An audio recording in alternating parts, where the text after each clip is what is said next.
오늘 새벽에 함께 볼 말씀 잠언 19장 26절에서 29절까지 말씀입니다. 우리 한 목소리로 같이 읽겠습니다. 아비를 구박하고 어미를 쫓아내는 자는 부끄러움을 끼치며 능욕을 부르는 자식이니라. 내 아들아, 지식의 말씀에서 떠나게 하는 교훈을 듣지 말지니라.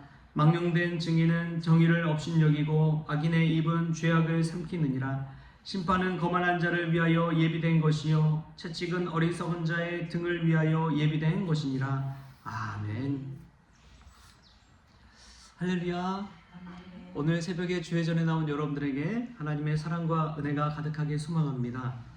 지혜로운 자녀는 어떤 자녀나 오늘 말씀 가운데 보면은 지식의 말씀에서 떠나지 않고 그 교훈을 잘 지키는 사람, 다시 말하면 하나님의 계명을 잘 지키는 자녀가 지혜로운 자녀구나라는 것을 우리가 오늘 본문 말씀을 통해 깨닫게 됩니다.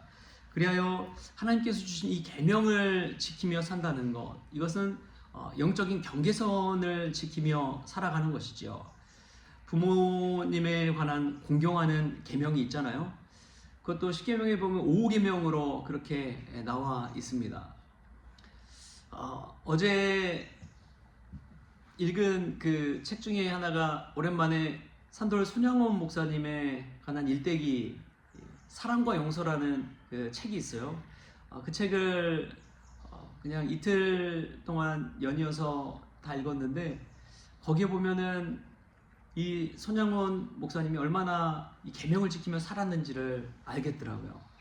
일제시대를 지키면서 우상에게 절하지 말라는 그 계명을 지키기 위해서 그 신사참배를 거부합니다. 그래서 일제시대 감옥에 갇혀서 5년을 고생을 해요.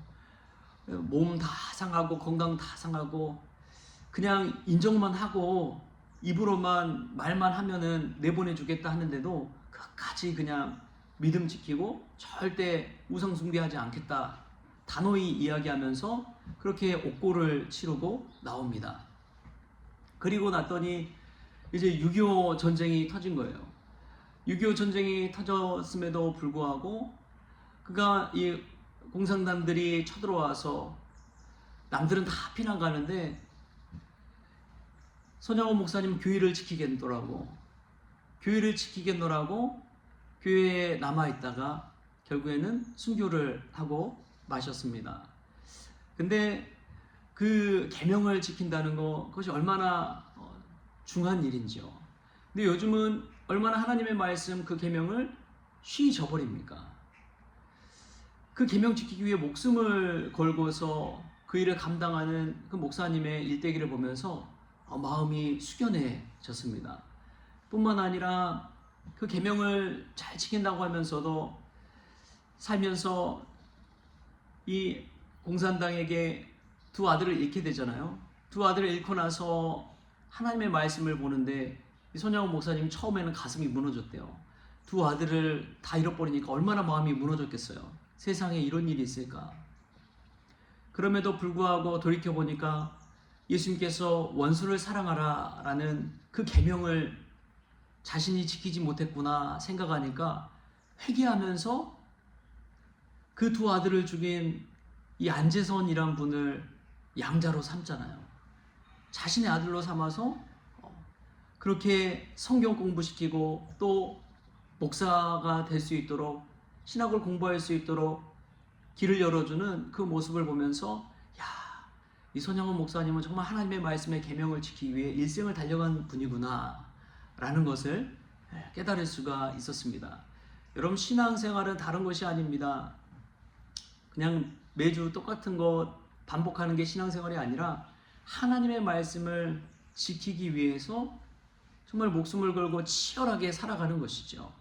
그때 이 하나님의 능력이, 말씀의 능력이 저희들의 삶 가운데 나타나는 줄 믿습니다. 여러분, 하나님의 말씀을 귀히 여기십시오. 그렇게 귀히 여기는 자는 지혜로운 자녀가 된다는 것을 오늘 성경 말씀은 우리에게 알려주고 있습니다. 유대인의 자녀교육법 중에 두 가지가 있습니다. 첫 번째는 이제 하브루타라는 교육법이 있어요. 어렸을 때부터 서로 질문과 토론을 하면서 이 신앙에 대한 교육을 시키는 거예요. 아주 어렸을 때부터. 그리고 또 쉐마 교육을 합니다. 이스라엘아 들으라 라고 해가지고 자녀들이 늘 성경 말씀을 들을 수 있도록 그렇게 교육시키는 것이죠. 이 교육법을 통해서 이야기하는 것이 하나님 믿는 신앙뿐만 아니라 이 자녀들이 부모에 대한 어떻게 섬기고 대해야 되는지도 배우게 되는 것이죠. 여러분, 그것이 참 중요합니다. 그러한 교육이 제대로 서지 못하면 나중에 이 자녀 농사를 망치게 되는 것이죠. 그래서 부모를 우습게 여기고 부모보다도 돈이 먼저인 것처럼 생각하게 되고 그러한 자녀로 미련한 아들로 키우게 되는 것이죠. 여러분, 이런 영적인 경계선을 우리가 분명할 수 있기를 바랍니다. 그때 이 하나님의 말씀을 따라 순종하게 되는 것이고 살아가게 되는 것이지, 그렇지 못했다가는 하나님의 말씀이 아니라 내 마음 중심, 내 소견, 내가 원하는 대로 세상 뜻대로 세상의 가치대로 살아가 버리는 것이죠. 오늘 성경은 우리에게 그러한 경고의 말씀을 하고 있습니다. 우리 신앙생활의 기준은 옆에 사람이 아닙니다. 성경에 나온 하나님의 말씀이요 계명인 줄 믿습니다. 우리가 늘 마음의 기준 삼아서 살아가야 될 것이 이 하나님의 말씀이란 것을 잊지 마십시오. 매일매일 또 여러 명의 여러분 목사님들의 설교를 듣더라도 설교 말씀 속에서 하나님 내게 주신 그 말씀, 성경 말씀들이 있잖아요. 그 말씀을, 그 핵심을 기준 삼아서 한번 살아보십시오. 그 말씀이 기준이 될 때 삶의 변화가 찾아옵니다. 내가 좋아하는 말씀만 듣고 끝나면요 절대 변화되지 않더라고요. 내가 좋아하는 말씀만 귀담아 듣고 그런다면 그 삶의 변화는 전혀 없습니다. 근데 내가 듣기에 좀 불편한 말씀들 있잖아요. 순종하라, 사명 감당하라, 책임을 감당해라. 무언가 교회 어려움이 생겼을 때든 교회 공동체에 어려움이 생겼을 때든 하나님께서 그런 마음을 주실 때 순종해야 된다는 거예요. 그럴 때 믿음의 지경이 넓혀지는 것이고 또 하나님이 기뻐하신 계명을 지켜갈 수가 있다는 것입니다. 내가 원하는 그 삶을 살아가는 사람은 절대 변화되지 않습니다. 그리고 변화되는 걸 싫어합니다. 그런데 하나님의 말씀과 계명을 우선시하는 사람은 삶이 날마다 변화됩니다. 그 인생은 잘 될 수밖에 없습니다. 지혜로울 수밖에 없어요. 왜냐하면 하나님의 말씀을 붙들고 살기 때문에 그렇습니다. 사랑하는 성도 여러분, 오늘 말씀을 우리가 귀담아 들을 수 있길 바랍니다. 미련한 아들은 그 영적인 경계선이 없습니다. 기준선이 없습니다. 자기 소견대로 사는 것이죠. 그러나 지혜로운 아들, 지혜로운 딸은 하나님의 말씀을 기준 삼아서 하나님의 계명을 따라 순종하며 사는 삶을 삽니다. 그래서 날마다 자기 자신이 하나님의 말씀을 따라 가다 보면 발전해가고 부수어지고 깨지고 하나님의 뜻대로 점점점 살아가게 되는 것이죠. 그러한 지혜로운 저와 여러분이 될 수 있기를 축복합니다. 또 보면은 29절 말씀이 있어요. 29절 말씀을 같이 한번 읽어볼까요? 시작. 심판은 거만한 자를 위하여 예비된 것이요 채찍은 어리석은 자의 등을 위하여 예비된 것이니라. 아멘. 여러분, 성경을 읽다 보면은 우리가 은혜로운 말씀만 많이 듣잖아요. 근데 성경에는 꼭 심판에 관한 메시지가 있습니다. 저주에 관한 메시지도 담겨 있어요. 그리심산, 에발산처럼 축복과 저주의 산이 있는 거예요. 축복의 산만 있는 것이 아니라 저주의 산도 있다는 것이죠. 그래서 성경 말씀 보면은 깜짝깜짝 놀랄 때 있잖아요. 이 심판과 매는 어리석은 자들을 다시금 옳은 길로 돌아오게 하는 하나님의 사랑인 줄 믿습니다. 그래서 이스라엘 백성들에게 하나님께서 이스라엘 백성들 사랑한다고 해서 늘 좋은 일만 주십니까? 아니잖아요. 애굽에서 종살이도 하게 되고 광야 생활도 하게 되고 수많은 민족들이 이스라엘을 점령해가지고 이스라엘이 얼마나 괴로움을 당하고 고통을 당할지는 모릅니다. 유린하는 인생을 살고 나그네 인생을 살고 땅 없는 인생을 살고 그러한 순례 인생을 살게 하세요. 자식이 다 잘 되기를 원하면은 그렇게는 할 수는 없잖아요.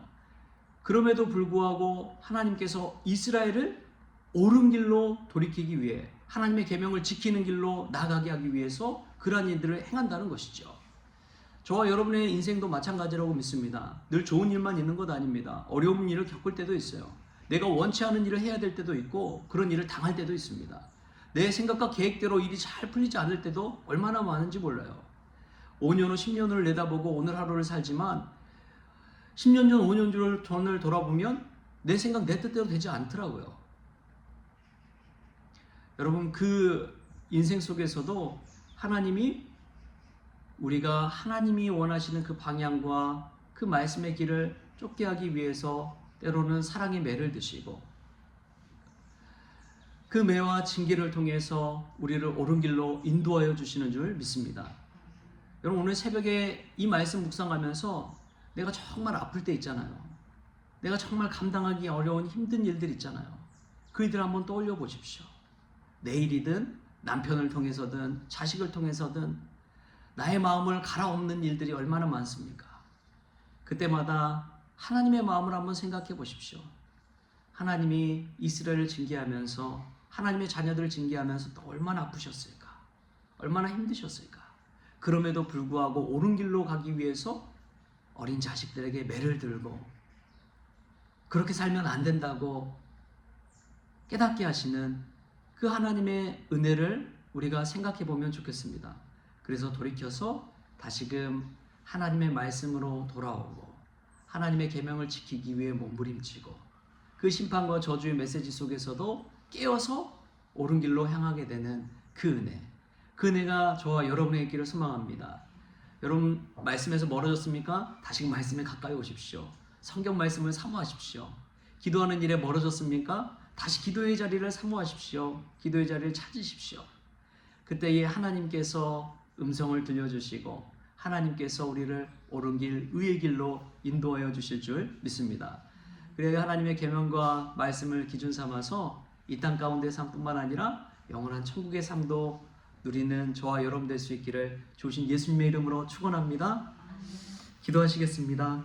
주신 하나님 감사합니다. 오늘도 하나님의 말씀 앞에 섭니다. 주님, 산돌 선영훈 목사님께서 계명을 지키기 위해 그렇게 몸부림치면서 자기의 생명을 다했던 것처럼 그리하여 위대한 하나님의 사람으로 수많은 믿음의 사람들에게 선한 영향력 끼친 것처럼 우리도 하나님께서 세우신 영적인 경계선을 잘 지키며 살아가기를 원합니다.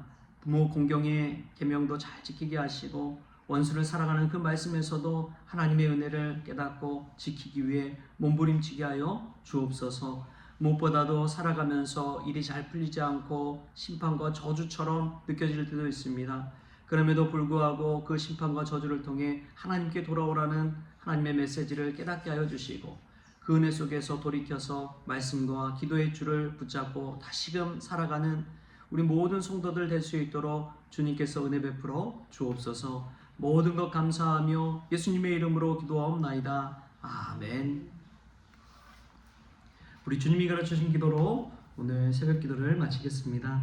하늘에 계신 우리 아버지여, 이름이 거룩히 여김을 받으시오며 나라가 임하시오며 뜻이 하늘에서 이루어진 것 같이 땅에서도 이루어지이다. 오늘 우리에게 일용할 양식을 주시옵고 우리가 우리에게 죄진 자를 사하여 준 것 같이 우리 죄를 사하여 주시옵고 우리를 시험에 들게 하지 마시옵고 다만 악에서 구하시옵소서. 나라와 권세와 영광이 아버지께 영원히 있사옵나이다. 아멘.